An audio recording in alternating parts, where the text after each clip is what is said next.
Assalamualaikum warahmatullahi wabarakatuh. Selamat pagi sahabat RS AK Medika. Sebelumnya saya ucapkan terima kasih kepada Bapak dan Ibu yang telah bergabung di acara RS AK Talk di RS AK Medika Sri Bawono Dompet Duafa melalui Instagram maupun di Facebook. Dan juga saya akan memperkenalkan diri terlebih dahulu. Saya adalah Dr. Friska, spesialis THTKL yang saat ini bekerja di Rumah Sakit AK Medika Sri Bawono Dompet Duafa, dan saya praktek pada hari Senin, Rabu, dan Jumat jam 10 sampai jam 12 siang. Baiklah, kita mulai acara kita pada pagi hari ini, yaitu tentang pentingnya menjaga kesehatan telinga. Ya, telinga merupakan salah satu indera manusia yang penting. Telinga membantu kita untuk mendengarkan suara dari luar tubuh dan mempertahankan keseimbangan tubuh kita. Telinga manusia juga merupakan organ tubuh yang rumit dan sensitif. Semua bagian di luar maupun di dalam telinga bekerja secara berkesinambungan untuk mendeteksi dan menganalisa suara yang terdengar sehingga membuat kita mampu berkomunikasi dengan dunia sekitar kita. Selain untuk mendengar, telinga juga berfungsi untuk menjaga keseimbangan tubuh kita sehingga kita tidak mudah terjatuh saat melakukan berbagai gerakan. Untuk itu, saya akan menjelaskan sedikit bagian-bagian dari telinga, yaitu ada 3 bagian. Yang pertama itu ada telinga bagian luar yang terdiri dari daun telinga dan saluran telinga. Yang kedua, telinga tengah yang terdiri dari gendang telinga dan 3 tulang pendengaran. Kemudian telinga bagian dalam yang terdiri dari saluran setengah lingkaran, rumah sifut atau koklea, dan saluran eustasius. Nah, saluran ini yang menghubungkan telinga dengan hidung kita. Bagaimana sih cara kita mendengar? Kemudian proses mendengar diawali dengan suara yang ada di sekitar kita.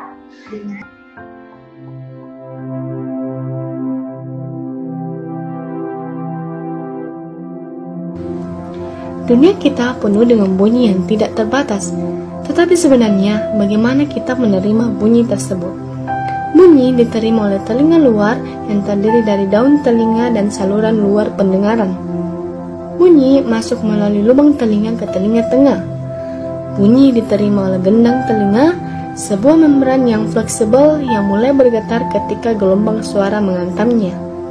Gelombang suara disalurkan oleh gerakan gendang telinga ke telinga tengah. Di telinga tengah terdapat 3 tulang kecil, yaitu tulang martil, tulang landasan, dan tulang samudil.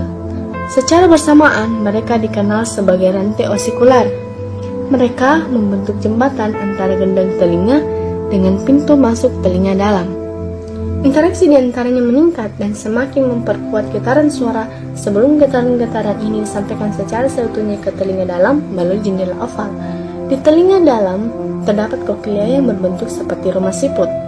Di dalamnya terdapat beberapa bagian membran yang berisi cairan. Nah, ketika gelombang suara menggetarkan jendela oval, maka cairan mulai bergerak dan kemudian menggerakkan sel-sel rambut yang halus. Sel-sel rambut ini kemudian mengubah getaran menjadi impuls elektrik yang dikirim oleh saraf auditori menuju ke otak. Apa yang kita sebut dengan bunyi sebenarnya adalah gelombang suara yang ditransmisikan melalui udara. Suara ini dapat berupa getaran atau gelombang. Kemudian gelombang atau getaran ini ditangkap oleh telinga bagian luar. Kemudian getaran diteruskan ke saluran telinga sehingga memberi tekanan atau pukulan pada gendang telinga kita. Jadi dapat kita lihat video yang satu ini, yaitu getaran atau gelombang masuk melalui saluran telinga kita. Kemudian getaran gelombang itu akan menggetarkan gendang telinga kita. Kemudian ketika gendang telinga kita bergetar, maka getarannya akan terus diteruskan ke tulang-tulang pendengaran. Nah, tulang pendengaran ini ada 3. Kemudian tulang-tulang pendengaran akan memperkuat getaran ini dan akan mengirimkannya ke telinga yang lebih dalam, yaitu telinga bagian dalam. Setelah atau mencapai telinga bagian dalam, getaran akan diubah menjadi rangsangan listrik. Kemudian akan dikirimkan sinyalnya ke saraf pendengaran di otak. Nah, dapat dilihat di sini setelah di bagian telinga dalam, maka bergetarlah rambut-rambut halus di bagian telinga dalam, rambut-rambut luar. Nah, rambut-rambut luar ini akan mengubah getaran tersebut menjadi rangsangan listrik. Kemudian akan dikirimkan ke otak. Kemudian otak lalu akan menerjemahkan rangsangan listrik ini sebagai suara. Nah, telinga yang sehat itu seperti apa sih, Dok? Dari segi THT, telinga yang sehat adalah telinga yang mampu mendengar dengan baik, terutama pada tempat-tempat yang bising atau ramai. Kemudian, telinga yang sehat itu tidak ada keluhan mengenai telinga, seperti telinga terasa gatal, sakit pada telinga terasa tertutup, kemudian penurunan pendengaran, keluar cairan dari telinga, dan telinga berdenging atau berdengung. Jadi telinga yang sehat itu telinga yang tidak memiliki adanya keluhan. Keluhannya seperti yang sudah saya jelaskan. Kemudian, bolehkah telinga kita bersihkan setiap hari? Kemudian, apakah boleh kita memakai cotton bud untuk membersihkan telinga? Sebenarnya kita tidak perlu mengorek telinga dengan cotton bud, pengait besi yang dijual di e-commerce atau yang dapat dijual di pasaran, kemudian atau menggunakan jari. Sebenarnya tidak perlu kita mengoreknya, karena secara alami telinga dapat mengeluarkan kotorannya sendiri karena adanya gerakan mulutnya saat kita makan, mengulap maupun kita berbicara. Jadi saat kita melakukan pergerakan pada rahang, otomatis giliran telinga akan bergerak juga, dan ini akan mengeluarkan kotoran di telinga kita. Kalau dibersihkan dengan cotton bud, malah kotorannya akan terdorong ke belakang. Kemudian, keluhan yang disebabkan kotoran telinga. Nah, sebenarnya kotoran telinga ini yaitu minyak lilin yang dihasilkan telinga sebagai pertahanan tubuh alami untuk melindungi telinga tengah dan telinga dalam dari benda asing atau bakteri atau infeksi. Jadi sebenarnya kotoran telinga ini bagus juga untuk perlindungan telinga tengah dan telinga dalam kita. Nah, kotoran telinga ini bisa menumpuk dan menghambat saluran telinga sehingga akan menyebabkan keluhan seperti terasa penuh, gatal, telinga berdengung, pusing berputar, dan kadang-kadang penurunan pendengaran, atau kita mendengar itu seperti tidak jelas gitu. Nah, ini dapat kita lihat di sini di dalam telinga terdapat ada kotoran telinga yang sudah mengeras dan warnanya kehitaman, coklat kehitaman, dan sudah membatu. Kemudian penyebab seperti ini itu karena kebiasaan kita membersihkan telinga dengan cotton bud. Jadi dengan membersihkan telinga dengan cotton bud, karena ujung dari cotton bud itu bulat, jadi menyebabkan terdorongnya kotoran telinga lebih jauh ke belakang atau ke dalam. Bisa juga disebabkan oleh kontak dengan air. Jadi pada orang-orang yang sering berenang, biasanya kalau orang yang lagi menyelam, kadang kembali lagi ke daratan, dia merasa telinganya kayak tertutup. Itu bisa dikarenakan karena kotoran telinga yang tadinya tidak mengembang karena tidak terkena air jadi mengembang, maka dia menutupi semua saluran telinga. Kemudian bisa juga karena bertambahnya usia. Biasanya pada orang yang sudah usia lanjut, kulit liang telinga akan kering.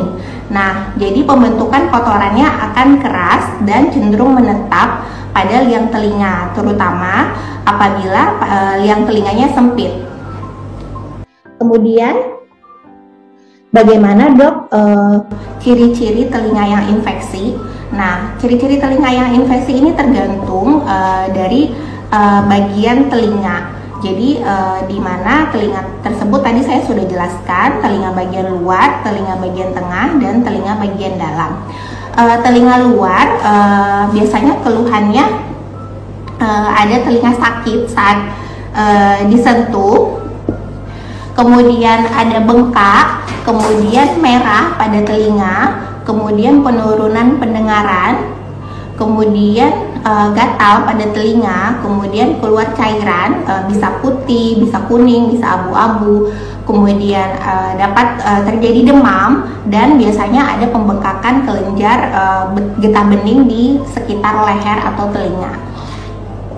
Biasanya infeksi di telinga bagian luar ini terdapat infeksi jamur. Nah, seperti yang gambar sudah saya tampilkan, itu adalah telinga-telinga yang dalamnya terdapat jamur. Jadi infeksi jamur itu adalah infeksi yang terjadi di liang telinga karena adanya faktor kelembapan, kehangatan, dan kegelapan di liang telinga kita. Jadi apabila liang telinga lembab, maka akan memudahkan jamur tumbuh di dalamnya. Biasanya untuk orang-orang yang sering menutup telinganya, misalnya sering basah rambutnya, kemudian langsung pakai jilbab atau langsung pakai helm, jadi liang telinganya tertutup dan suhu atau lembabnya akan terjadi kelembapan yang lebih, jadi makanya jamur dapat tumbuh dengan mudah di dalamnya. Kemudian infeksi liang telinga yang lain yaitu peradangan pada kulit liang telinga luar yang diakibatkan oleh iklim tropis yang hangat dan lembab. Pertama, biasanya ada perlukaan pada kulit liang telinga, dan ini akan memudahkan masuknya bakteri ke dalam kulit. Bisa juga disebabkan oleh penurunan pH kulit liang telinga akibat sering berenang dan sering melakukan pembersihan kotoran telinga yang berlebihan. Jadi kalau misalnya sering kita lakukan pembersihan telinga yang berlebihan, kulit liang telinga akan iritasi, kemudian akan terdapat luka, dan luka ini akan membuat bakteri mudah masuk ke dalamnya, maka terjadi infeksi pada liang telinga kita. Dapat kita lihat dari gambarnya, liang telinga sempit, kemudian merah, dan kadang-kadang ada keluar cairan seperti cairan berwarna kuning. Kemudian apabila disentuh liang telinganya akan terasa sangat sakit. Kemudian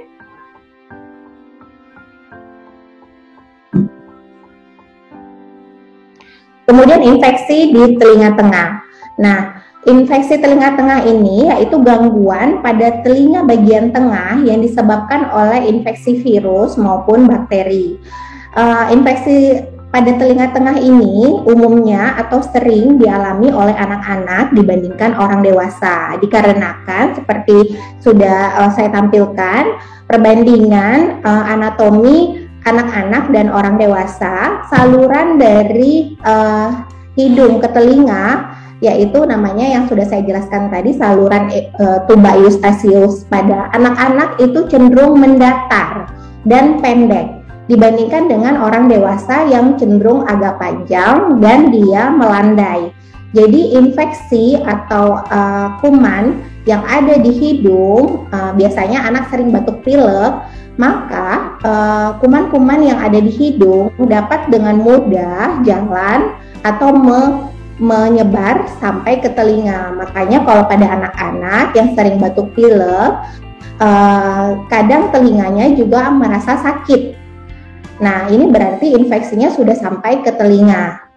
Nah, seperti yang gambar nomor 2, itu ada telinga yang sebelah kiri gendang telinga yang normal, dan sebelah kanan itu gendang telinga yang sebelah kanan itu ada telinga yang sedang infeksi. Dapat kita lihat gendang telinganya merah dan mengembang. Jadi di dalamnya itu ada infeksi, yaitu berupa nanah yang mau keluar. Nah, ini biasanya anak-anak akan mengeluhkan sakit yang sangat amat sakit, dan biasanya demam tinggi. Apabila gendang telinga ini nantinya pecah, jadi keluarlah cairan yang berada di dalam gendang telinga yang sudah mau keluar itu pecah. Biasanya anak sudah cenderung tidak rewel lagi karena tekanan yang tadi, yang nanah atau infeksi yang mau pecah tadi sudah keluar ke liang telinga. Makanya kalau misalnya anak sudah tidak rewel lagi, berarti kemungkinan gendang telinganya sudah pecah, kemudian akan keluarlah cairan dari telinga. Makanya sering disebut dengan congean gitu. Jadi gendang telinganya sudah pecah karena gendang telinganya sudah tidak mampu menahan cairan atau nanah yang ada di dalam telinga akibat dari penjalaran bakteri atau virus yang ada di hidung. Nah, gejalanya berupa apa? Bisa sakit telinga yang sudah saya jelaskan tadi, kemudian gangguan pendengaran, demam, kemudian apabila infeksi tidak teratasi atau terobati seperti yang sudah saya jelaskan tadi, maka gendang telinga akan pecah dan keluar cairan berwarna kuning, hijau, hingga coklat dari telinga. Nah, di gambar yang bawah itu gendang telinga sudah pecah. Jadi yang sebelah kiri itu belum pecah, nah yang sebelah kanan itu gendang telinganya sudah ada bolong, nah itu pecah. Jadi akibat dari tidak penanganan yang cepat atau pengobatan yang tidak dilakukan pada pasien, maka gendang telinganya akan pecah sendiri dan ini keluar cairan secara terus-menerus.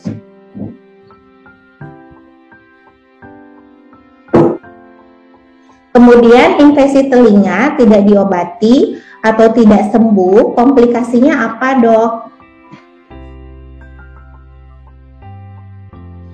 Nah, jadi ini tergantung dari infeksi telinga bagian mana. Apabila ada keluhan infeksi telinga tengah dan gendang telinga bolong, maka komplikasi bisa terjadi di intrakranial atau ekstrakranial akibat perluasan infeksi ke telinga dalam. Jadi karena telinga ini dekat dengan otak, jadi infeksi yang terjadi di telinga, terutama telinga bagian tengah, maka akan kalau tidak diobati akan mudah menjalar sampai ke otak atau di luar otak. Misalnya ada nanah di belakang telinga kita ini, di belakang daun telinga, itu bisa juga. Nah, kemudian keluhan tanda komplikasi yang paling sering terjadi adalah tandanya kalau misalnya sudah ada komplikasi itu ada nyeri kepala yang tiba-tiba dan tambah lama tambah berat. Jadi awalnya ada orang yang keluar cairan terus-menerus dari telinganya tapi tidak diobati sama pasien ini, kemudian lama-lama dia ada keluhan telinganya, kepalanya pusingnya bisa tiba-tiba dan bisa pertama awalnya tidak berat, lama-lama menjadi berat. Kemudian keluhan pusing berputar juga dan adanya mual muntah yang hebat dan bisa sampai dengan gangguan kesadaran.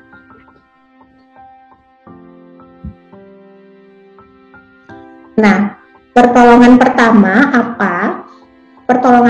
apa yang dapat kita lakukan apabila terdapat keluhan telinga, sakit atau gatal? Nah, pertama kita itu harus hindari mengorek telinga, baik dengan cotton bud atau benda lain atau dengan jari. Kemudian telinga tidak boleh kemasukan air. Jadi kalau mandi kita tutup pakai kapas atau kasa, setelah mandi kita buka. Kalau kita mau ambil wudhu, kita di bagian luarnya saja. Jadi jangan sampai liang telinga kita kena air kalau kita merasa ada keluhan telinga sakit atau gatal. Kemudian hindari pemakaian obat-obat tetes telinga yang beli sendiri. Jadi tanpa dengan resep dokter. Terus kita kan tidak tahu nih obat itu fungsinya untuk apa, bisa untuk mengencerkan atau melembutkan kotoran, bisa untuk antibiotik. Nah kan kita tidak tahu, jadi hindari untuk pemakaian obat-obat tetes telinga tanpa resep dokter. Kemudian apabila sangat gatal, kita dapat lakukan penekanan pada bagian depan telinga kita ini. Tapi jangan dikorek sampai ke dalam, sampai pakai jari atau pakai cotton bud. Kemudian apabila masih mengeluh sakit atau gatal, sebaiknya segera ke dokter THT.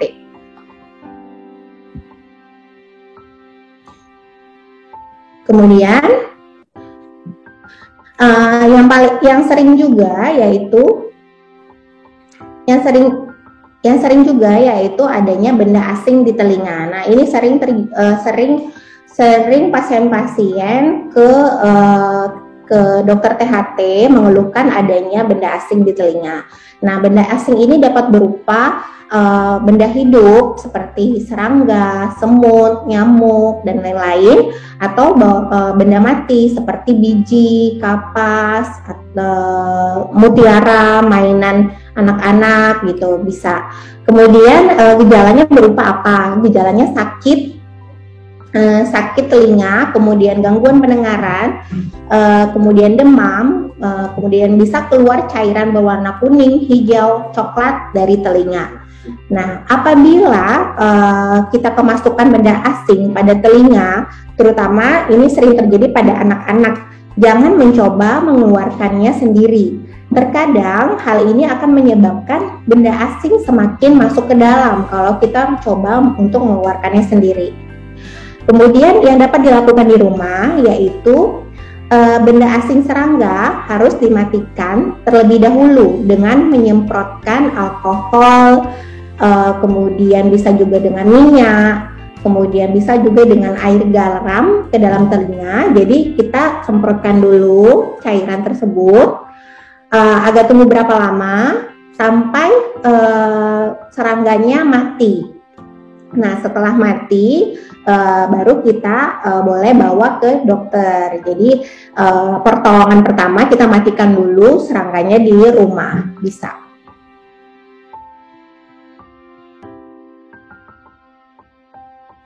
Kemudian mitos atau fakta.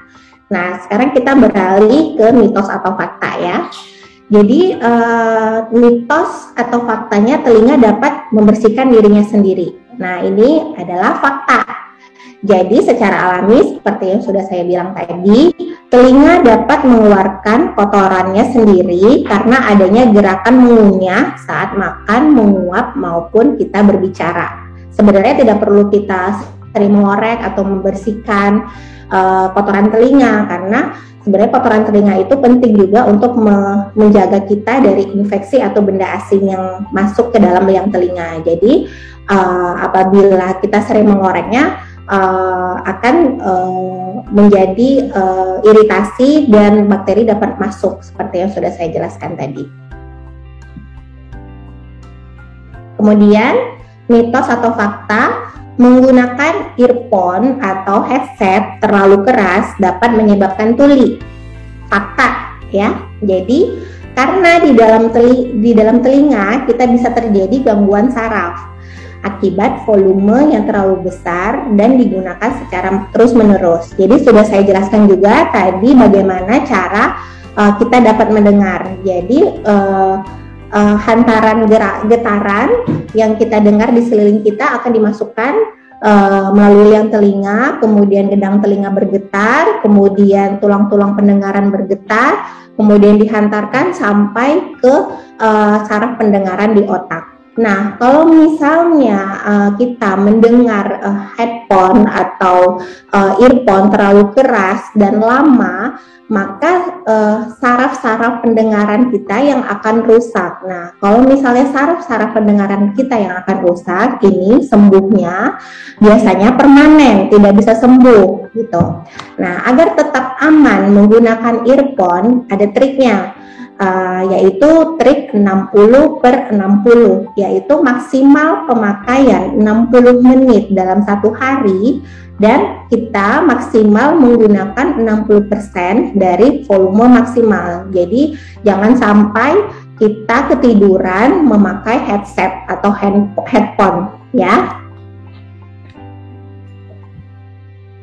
Kemudian mitos atau fakta, gangguan pendengaran terjadi hanya pada orang tua saja. Nah, ini mitos ya. Jadi seperti yang sudah saya jelaskan juga, yang telinga itu seperti pipa yang ujungnya mentok ke gendang telinga. Maaf. Nah, ini maaf ya, mitos atau faktanya yaitu apabila kita berenang, kemudian kan ada nih berenang kemasukan air. Nah, kalau kemasukan air, apakah airnya terperangkap di dalam atau bisa keluar lagi? Nah, jadi gini, liang telinga seperti pipa yang ujungnya mentok gendang telinga. Apabila liang telinga dan gendang telinga normal, maka air dapat keluar sendiri. Namun, kalau gendang telinga kita terdapat kotoran, kalau masuk air, maka kotoran dapat mengembang dan air akan terperangkap dan tidak bisa keluar. Kemudian, mitos atau fakta lagi, gangguan pendengaran terjadi hanya pada orang tua saja.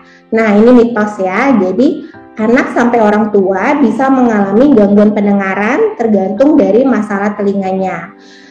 Dapat terjadi gangguan di telinga tengah maupun telinga dalam, seperti yang sudah saya jelaskan tadi. Kemudian, nah ini yang tadi, jika kemasukan air, kita harus masukkan air lagi, kemudian kita miringkan supaya air keluar. Ini mitos atau fakta? Jadi mitos ya. Jadi ya seperti saya jelaskan tadi, kalau misalnya gendang telinganya aman, tidak ada kotoran, terus gendang telinganya tidak bolong, maka air akan keluar lagi sendirinya gitu. Tapi kalau misalnya di dalam liang telinga itu ada kotoran, kemasukan air, biasanya kotorannya akan mengembang. Nah, airnya tidak bisa keluar, jadi terperangkap. Makanya kita sering kalau kita berenang, kemasukan air kayak ada pengang atau dengung gitu, dek dek dek dek. Nah, gitu. Nah, berarti airnya terperangkap karena ada kotoran yang di dalam liang telinga, jadi airnya tidak bisa keluar gitu. Nah, cara menjaga kesehatan telinga itu ada 6. Pertama, bersihkan telinga dengan benar. Kemudian, membersihkan telinga dengan benar ini yaitu kita membersihkannya pada bagian luar saja atau di daun telinga saja dengan menggunakan handuk atau kain hangat yang bersih. Sebab telinga memiliki kemampuan untuk membersihkan dirinya sendiri. Nah, yang kedua, hindari membersihkan telinga dengan cotton bud. Nah, salah satu kebiasaan yang sering dilakukan adalah membersihkan telinga dengan cotton bud. Sayangnya, aktivitas ini bisa membuat kotoran akan terdorong lebih dalam sehingga membuat semakin masuk dan mengendap. Makanya hanya perlu membersihkan pada daun telinga saja. Kemudian hindari telinga dari suara keras yang terlalu lama untuk menjaga kesehatan telinga kita. Apabila kita terpaksa harus berada di lingkungan yang bising seperti bekerja di pabrik, maka dianjurkan untuk menggunakan pelindung telinga.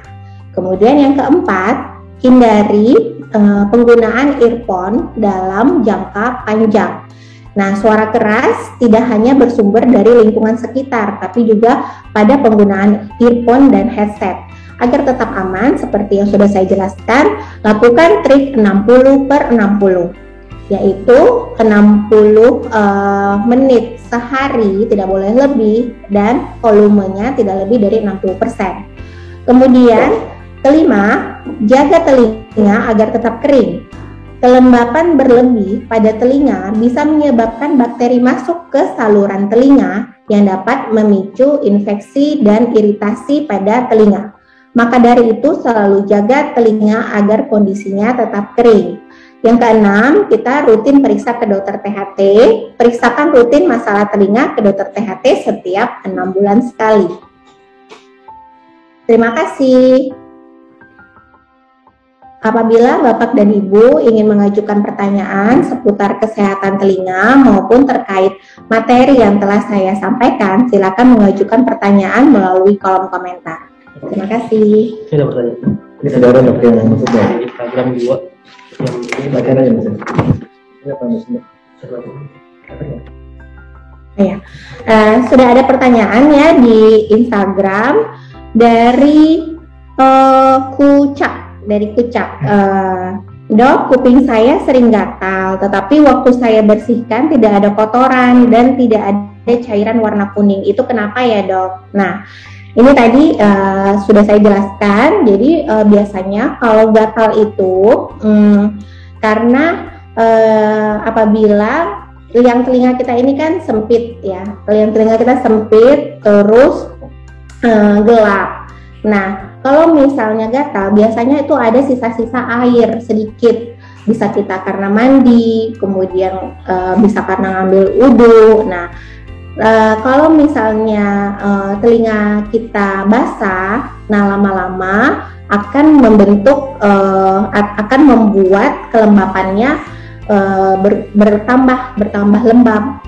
Apabila kita biarkan, kita tidak keringkan, nah makanya dia lama-lama gatal. Nah gatal ini bisa karena jamur biasanya. Sebaiknya kita diperiksakan ke dokter. Jadi kita lihat apakah memang sudah ada pembentukan jamur atau memang cuma sisa air saja.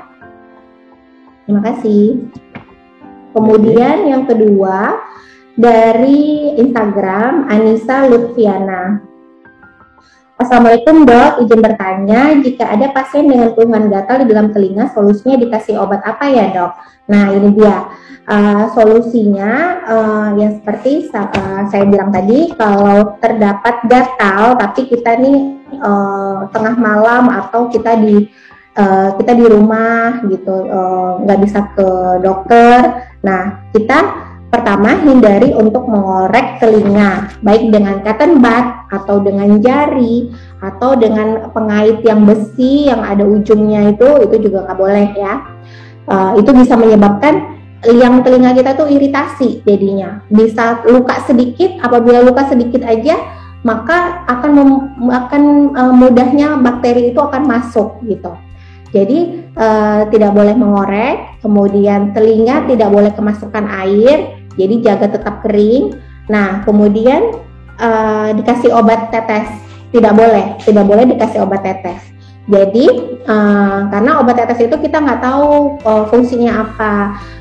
Obat tetes bisa bermacam-macam, bisa untuk mengatasi infeksi, bisa untuk melembutkan kotoran. Apabila kita memakainya tanpa resep dokter, itu akan bisa memperburuk dari keadaan telinga kita. Jadi sebaiknya untuk di rumah penolongan pertamanya ya udah itu tidak boleh digoreng, tidak boleh kena air. Kemudian kalau gatal kita iniin sedikit di depan liang telinga kita tekan-tekan. Kemudian boleh pakai tisu. Pakai tisu tuh kan ujungnya kita pelintir kecil. Terus kita masukin ke dalam, tapi jangan sampai mentok, cuman di liangnya aja, terus kita keluarin. Nah itu juga bisa menyerap air yang ada di liang telinga kita, jadi biar kering. Nah itu pertolongan pertamanya. Terus apabila masih gatal juga, maka harus dilihat ke dokter THT. Nah kemudian yang ketiga dari Facebook, yaitu Kanjeng Sanusi Ahmad. Dok mau nanya, kenapa ya kalau orang bisu itu rata-rata pendengarannya tidak normal? Apakah bisa disembuhkan dan apakah bisa dengan faktor keturunan? Baik, orang bisu itu biasanya terdapat gangguan pendengaran dari lahir atau kongenital dari lahir. Jadi apabila kita dari lahir sudah tidak bisa mendengar, maka kita juga tidak bisa berbicara, begitu. Jadi makanya sangat penting. Nah, bapaknya juga nanya apa ada faktor keturunan. Sebenarnya banyak faktor yang menyebabkan orang tidak bisa mendengar dan bahkan kalau dari lahir itu banyak faktornya. Bisa dari faktor kehamilan, misalnya hamilnya pernah ibunya terjatuh atau tidak, kemudian pernah ibunya ada demam selama hamil atau infeksi selama hamil atau tidak, kemudian apakah ibunya pernah kejang atau tidak. Nah, itu juga harus ditanyakan. Kemudian pada saat lahir bagaimana anaknya, apakah anaknya nangis secara spontan, begitu lahir langsung nangis, kemudian bagaimana, apakah biru atau apakah kuning badannya, kemudian apakah berat badan lahirnya bagaimana, apakah lahirnya rendah, terus apakah prematur. Nah, itu banyak faktornya. Kemudian saat anak sudah lahir juga apakah pernah kepalanya terbentur, apakah pernah kejang, demam gitu. Nah, itu juga berpengaruh pada pendengaran. Nah, jadi kalau misalnya pasien bisu itu biasanya pada lahir dia tidak bisa mendengar. Nah, kalau tidak diatasi sejak lahir, jadi sejak lahir itu tidak screening pendengaran, pas baru lahir pasiennya anaknya dibiarin saja sampai dewasa, maka dia tidak menerima pendengaran dari lingkungan sekitar dan dia akhirnya tidak bisa berbicara, biasanya seperti itu. Jadi kalau misalnya anak baru lahir, penting banget kita lakukan screening pendengaran. Kita periksa pendengarannya normal atau tidak. Apabila ada faktor-faktor yang sudah saya sebutkan tadi, apabila ada faktor, lakukan pemeriksaan screening dari awal, maka dapat dilakukan pemeriksaan namanya BERA atau OAE. Jadi dilakukan screening pendengaran ini pada baru lahir untuk mendiagnosis dini dan nantinya habilitasi secepatnya. Jadi anaknya itu kita kasih alat bantu dengar, jadi dapat mendengar dan dapat nantinya berbicara gitu.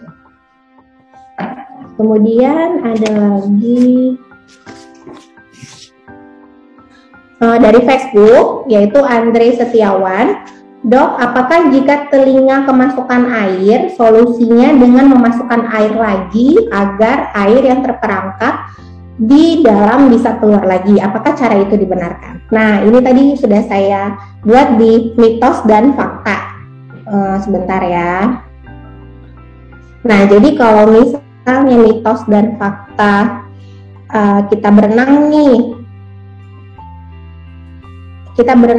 kemudian ada kemasukan air pada saat kita berenang, kita sebaiknya bagaimana? Kita masukin air lagi terus kita keluarin atau gimana? Sebenarnya air itu akan keluar sendirinya apabila kita tidak ada kotoran telinga, liang telinganya bersih, gendang telinganya aman. Kan gendang telinga ini saluran telinga. Nah, pada saat air masuk, mentok nih di gendang telinga. Nah, air dapat keluar lagi. Tapi kalau gendang telinga kita bolong dan saluran telinga kita terdapat kotoran, maka air yang masuk akan terperangkap, membuat kotoran itu mengembang dan air yang masuk tadi tidak bisa keluar lagi. Makanya kita sering kayak kalau kita berenang kemasukan air, kalau ada air masuk kayak deg gitu, kayak bunyi di kepala kita kalau kita giniin. Nah, airnya itu terperangkap karena ada kotoran. Nah, solusinya kalau misalnya ada begitu, kita bawa ke dokter THT biar kotorannya diambil dan airnya akan keluar.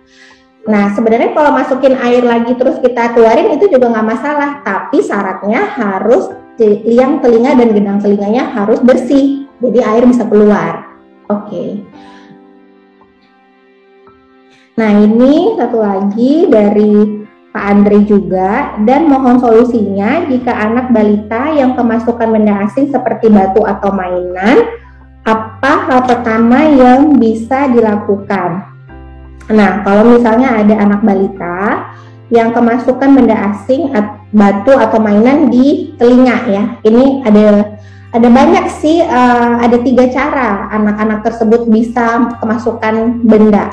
Bisa telinga, bisa hidung, dan mulut. Biasanya sering seperti itu, karena anak-anak tingkat ekspornya tinggi. Jadi apapun yang mereka pegang, mereka pasti masukin ke lubang-lubang di dalam tubuhnya. Biasanya hidung, telinga, ataupun mulut. Nah, sebaiknya caranya kita menjaga anak kita untuk tidak terdapat di rumah atau mainan-mainan kecil yang di sekitar anak kita. Kita hindari, itu pertama contoh. 1, dan hindari yang paling sering juga koin atau uang koin, uang 100, 500 itu juga kita hindari.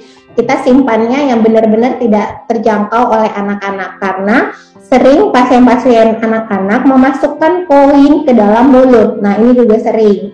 Nah, makanya di dalam rumah apabila ada balita itu hindari menaruh benda-benda kecil di dekat anak-anak. Kemudian awasi anak-anak apabila bermain. Kemudian apa pertolongan pertamanya? Kalau di telinga, kalau benda asingnya mati, itu sebaiknya jangan dikorek-korek, jangan diapa-apain, karena kalau misalnya kita korek sendiri, kita coba untuk mengeluarkannya sendiri, biasanya malah makin masuk. Kalau sudah masuk, liangnya kan sempit nih, kita korek, nanti takutnya berdarah, kemudian darahnya tidak bisa kita atasi, kemudian bisa gendang telinganya bisa bolong. Sebaiknya kalau benda mati, sebaiknya langsung dibawa ke dokter. Bisa ke dokter IGD atau ke dokter THT langsung. Kemudian kalau benda yang hidup seperti serangga yang sudah saya jelaskan tadi, sebaiknya dimatikan dulu pertolongan pertamanya di rumah. Bisa kita tetesi minyak makan, alkohol, atau air garam biar serangkanya mati. Kemudian jangan coba untuk mengeluarkannya sendiri. Setelah mati baru kita bawa ke dokter, begitu. Ya, apakah ada pertanyaan lagi?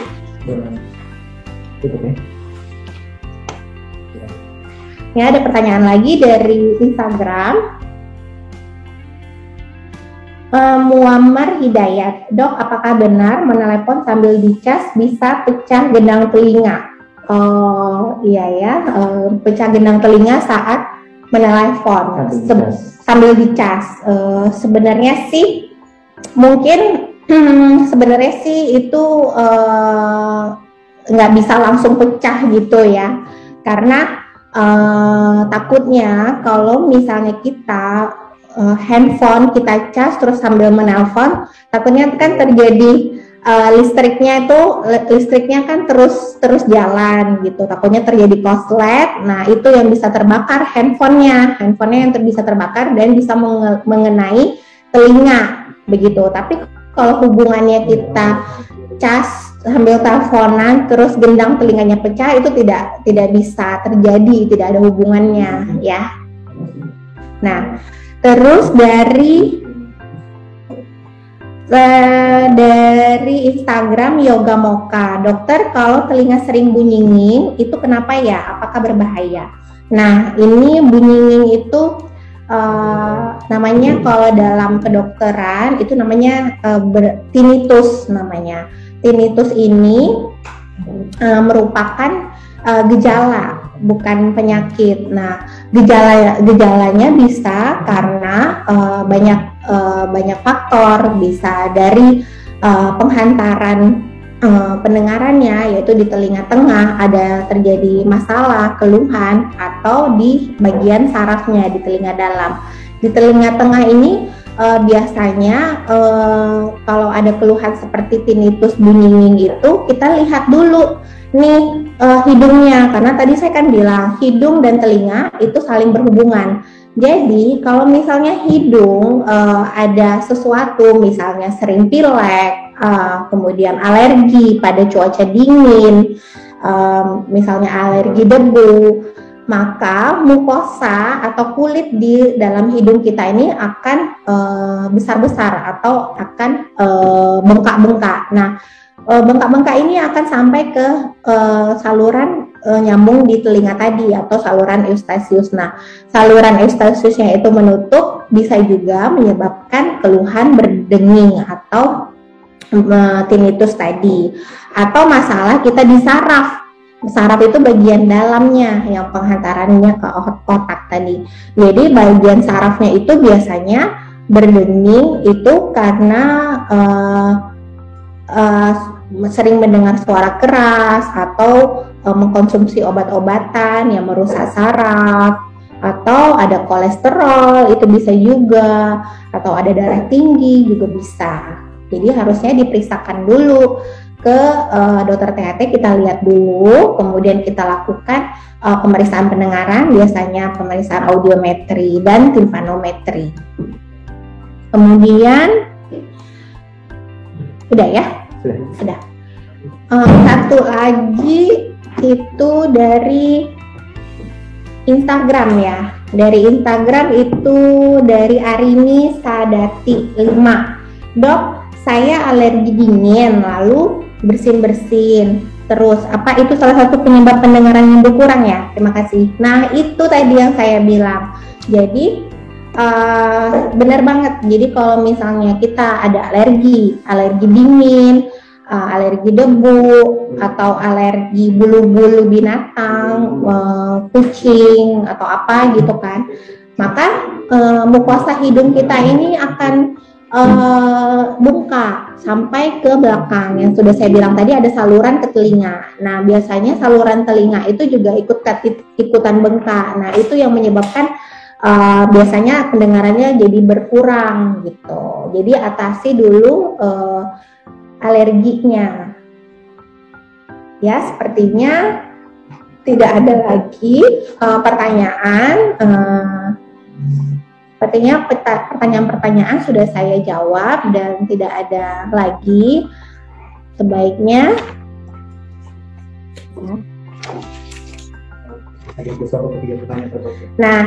saya akan umumkan, kemarin kita sudah umumkan di Instagram, yaitu ada pertanyaan yang menarik, kita akan bagikan untuk 3 orang dengan hadiah total 150.000.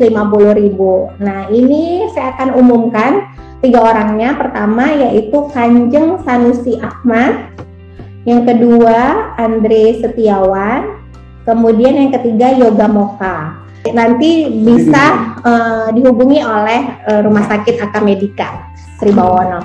Terima kasih atas perhatiannya Bapak dan Ibu. Kalau misalnya ada keluhan di telinga, hidung, tenggorok, di daerah Lampung Timur dan sekitarnya, Sri Bawono dan sekitarnya, boleh datang ke Rumah Sakit Aka Medika Sri Bawono. Saya praktek pada setiap hari Senin, Rabu, dan Jumat jam 10 sampai jam 12 siang.